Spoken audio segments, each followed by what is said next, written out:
વડોદરામાં red alert. Deputy municipal કમિશનરની અધ્યક્ષતામાં યોજાઈ બેઠક.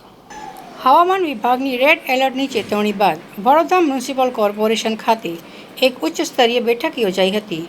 આ મહત્વપૂર્ણ બેઠક ડેપ્યુટી મ્યુનિસિપલ કમિશનરની અધ્યક્ષતામાં યોજવામાં આવી હતી, જેમાં કોર્પોરેશનના તમામ વિભાગના ઉચ્ચ અધિકારીઓ અને એન્જિનિયરો ઉપસ્થિત રહ્યા હતા. વડોદરા મ્યુનિસિપલ કોર્પોરેશન દ્વારા તમામ અધિકારીઓને હેડક્વાર્ટર ન છોડવા અને 24 કલાક એલર્ટ રહેવા આદેશ જારી કરી દેવામાં આવ્યા છે. તંત્ર દ્વારા નાગરિકોને પણ કામ વગર ઘરની બહાર ન નીકળવા અને સાવચેતી રાખવા અપીલ કરવામાં આવી છે. રાજ્ય સરકાર તરફથી જે 31 અને 1 તારીખ માટે જે વડોદરા જિલ્લાના વરસાદી માહોલને જોતા રેડ એલર્ટ આપવામાં આવ્યું છે. એના હિસાબે બધા અધિકારીઓની, બધા ઝોનના એક્સિયન્સની, બધા અમારા પ્રોજેક્ટના એક્સિયન્સની, વોર્ડ ઓફિસર્સ અને એએમસીની બધાની મિટિંગ આજે રાખવામાં આવી છે. જે બાબતમાં તમામને જે 2 દિવસની આપણે રેડ એલર્ટની આગાહી છે અને જેમાં વડોદરા જિલ્લામાં ખાસ કરીને આવતા 24 થી 48 કલાક જે ડિપ્રેશન બની રહ્યું છે, ડિપ્રેશનના કારણે બહુ મોટા પ્રમાણે વરસાદ થઈ શકે છે, એ બાબતનું બધાને સેન્સિટાઇઝ કરવામાં આવ્યું છે. રાજ્ય સરકારની બી સૂચના છે.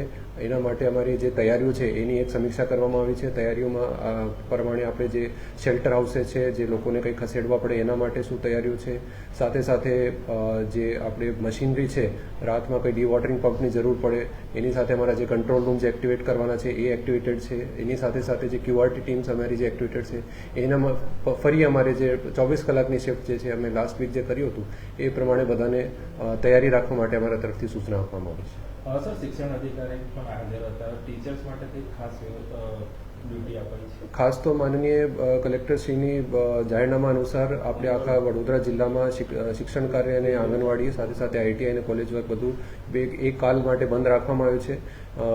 એ પ્રમાણે બધા શિક્ષકો, બધા જે બાળકો છે એમને સ્કૂલમાં રજા રાખવા એના માટે સૂચના આપવામાં આવી છે.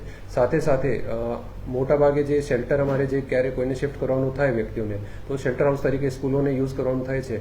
તો શિક્ષકોને જવાબદારી આપવામાં આવી છે કે જે સ્કૂલોને જે ચાવી વગેરે છે, સાફ સફાઈ છે, ત્યાં જમવાની વ્યવસ્થા જો શિફ્ટ અમારે કરવા પડે એની માટે તૈયારી રાખવી અને એની સાથે સાથે જે આસિસ્ટન્ટ મ્યુનિસિપલ કમિશનર જે તે ઝોનના એની સાથે સંકલન કરવા સૂચના.